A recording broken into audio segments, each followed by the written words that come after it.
Soccer fans, welcome back for another installment of Studs Up World Cup Edition here on LatinPost.com. I'm David Salazar. This is my colleague Edwin Molina. On this episode, we're going to talk about Group F in the World Cup. We got Argentina, Nigeria, Bosnia and Herzegovina, and Iran. Now, I think this is Argentina's group, I'm assuming. We're going to end up just talking about, well, not just talking about, but this is Argentina. Yeah, I mean, everyone's basically said Argentina got handed a nice little silver platter to go on to the round of 16. I mean, you can't argue with the talent. They're definitely the most successful team. They're one of the World Cup favorites, and they really didn't have any team that's going to give them much competition, I don't think. I was on a conference call with Mario Kempes for ESPN Deportes the other day, and he said something fascinating. I'm curious what you think. He pretty much said that Argentina has historically had trouble against African teams. They've always given them fits. No, that's not true.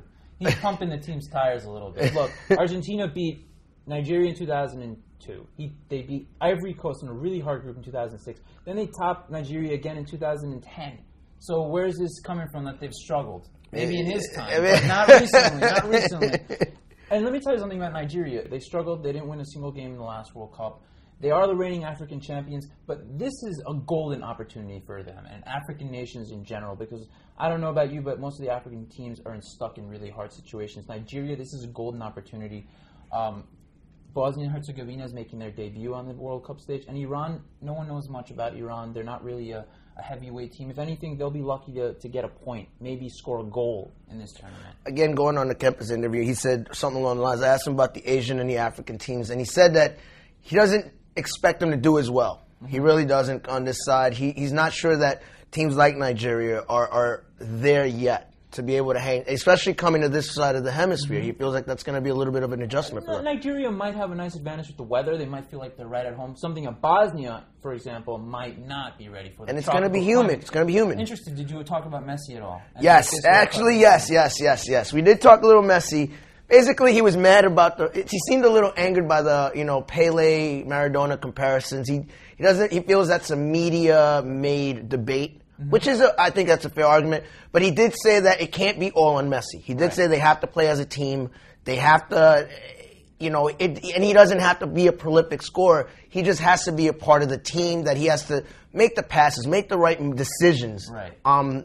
He doesn't, and this is controversial, maybe to you, but he was like, he doesn't need to win this World Cup to prove that he's the best player in the world. He also went on to say that Cristiano doesn't face this pressure. No, he doesn't face this pressure because no one's expecting much from Portugal. I mean, Argentina historically has won World Cups.